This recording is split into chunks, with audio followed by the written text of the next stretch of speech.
So what you should do is have your mother write the letter the next time. Well, that was a tough act to follow.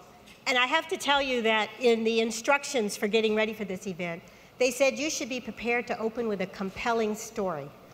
And I really fretted over this for weeks. What would be a compelling story? And then early this morning, I realized $100 million is compelling all by itself. Once every 3 years, the MacArthur Foundation will be making a single grant of $100 million to a single project to solve a problem or take a big slice of a problem. And we're going to select that grant through a competition called 100 and Change. 100 and Change offers 3 innovative features as compared to traditional grant making. The first is that we are open. We did not define or restrict the field in which this particular grant would be made. Oh, excuse me, do we have the slides? Oh, thank you, sorry.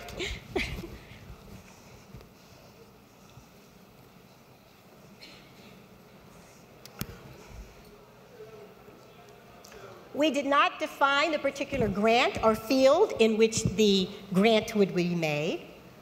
We are completely transparent as to what the selection process is.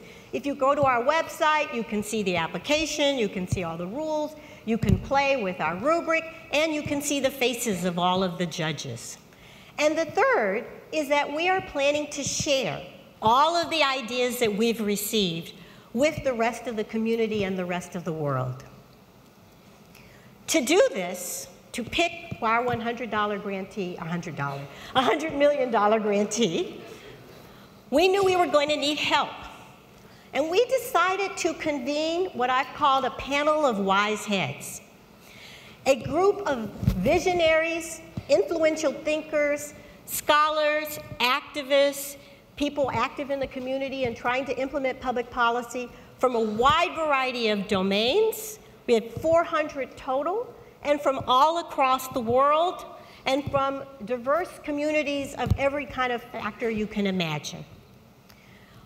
We asked these judges to help us using 4 criteria that are agnostic with respect to the field or domain.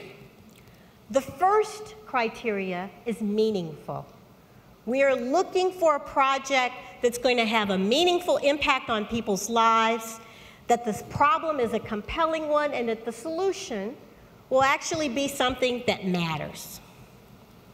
The second is verifiable.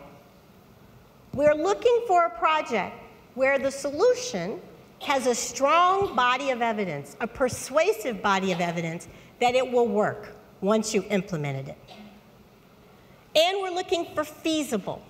So the first is, if you can implement the solution, does it work? Feasible says, can you do it? Can you implement this solution? Do you have the team? Do you have ideas about how to remove the political or social obstacles that may lie in your wake? And the final criteria is durable. We want this solution to last well beyond our $100 million. Either the $100 million might solve the problem and take care of it, or the $100 million might reduce the kind of incremental cost of doing the project to such a low level that you can identify a sustainable source of revenue, the market, the government, other philanthropic sources to make it last over the long term. So we convened these judges and we put out a call for proposals. We put out a call for proposals last June 2016. And by September of 2016, we had over 7,000 registrants from around the world. 7,000 people expressing an interest in this opportunity. Made me a little nervous. 7,000 people, are all 7,000 of those going to apply? Would it be 100 applications? How many? We ended up with over 1,900 applications, again from around the world. And after an administrative review process, we sent 800 off to our judges. These 800 proposals represented work around the world. This particular graph that you see up here is an interactive map that is available on our competition website, 100andchange.org. You can go there, you can click on a star, you can see what has been proposed in areas where you live or areas where you're interested in. You can also filter it by domain, by topic, and look at what's been proposed in those areas. To give you an idea of the breadth of the topics, they range from creating addresses and mappings so that you can deliver services to informal communities in Africa and in India, to collecting rainwater for use during the dry season in Brazil, to providing accredited degrees through an online education program for refugees in refugee camps around the world so that when they do get placed in a country like the US or Great Britain, they have a certificate, a degree that they can use to find jobs. Huge range of proposals received. Our judges looked at the highest scoring, our judges, after they evaluated those proposals, they came to our board, and our board looked at the highest scoring proposals and ultimately had to pick 8 semifinalists. But I think what's important to remember is that even beyond that 8 semifinalists, this is a wealth of ideas about how to change the world. And we have made them available to you, to everyone, through our competition website. So let me tell you briefly about each one of the 8, because it's a really exciting group. The first, Catholic Relief Services, in a partnership with Lumos, a British foundation, and Mistral, an Australian foundation, want to change the way we think about how to care for orphans. 8 million children around the world currently live in orphanages. And what you may not know is that 80 to 90% of them have living parents. They are not with their parents because their parents don't have the resources to take care of them. What Lumos, Catholic Relief Services, and Mistral propose to do is to do really a demonstration to help educate the philanthropic community and governments that the same resources that currently go into orphanages could be redirected to keep children with their parents. In fact, they estimate that for every 10 whatever you keep with your family, that the cost for every 1 child you put in an orphanage, you could keep 10 children with their families for that cost. Harvest Plus.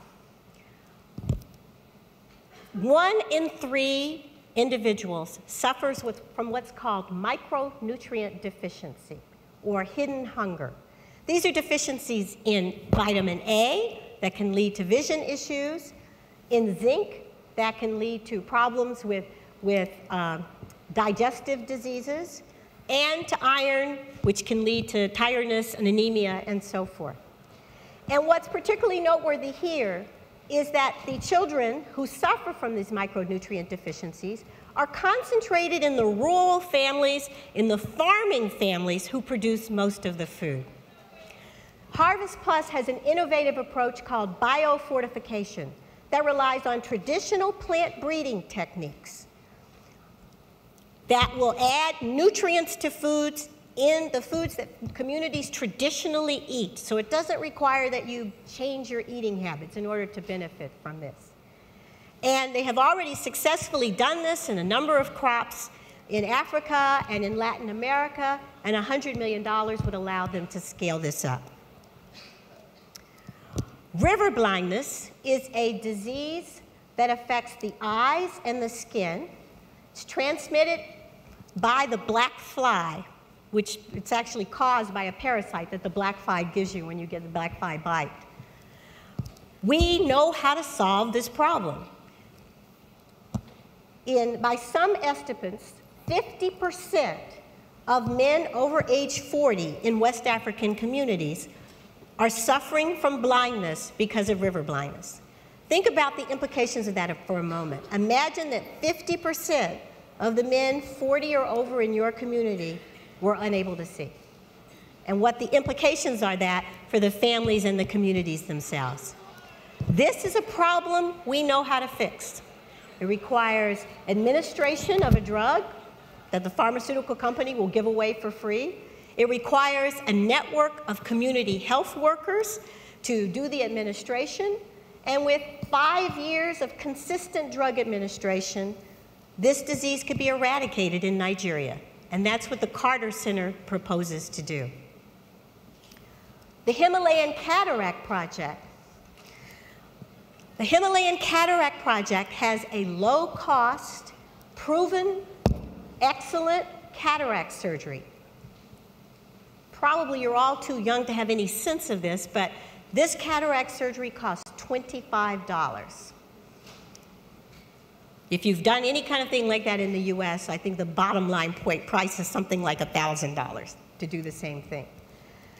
They have done this, successfully performed this surgery in Nepal and are expanding around the globe. We have 2 more that I'll just quickly go through because I've been too patient here. The Human Diagnosis Project is going to be providing specialty care to patients in the safety net system. The Internet Archive Project will be providing libraries with free digital copies of books that are heavily curated, filling in a huge gap and making books available to anyone in the world. And Rice University has a series of adaptive technologies to help babies, premature infants in low-resource settings. And Sesame IRC is going to be working with children in the refugee region, the Syrian refugee region, with an early childhood intervention program. So just closing up, our 8 semifinalists are currently strengthening their proposals. They will be making a public presentation in December of 2017.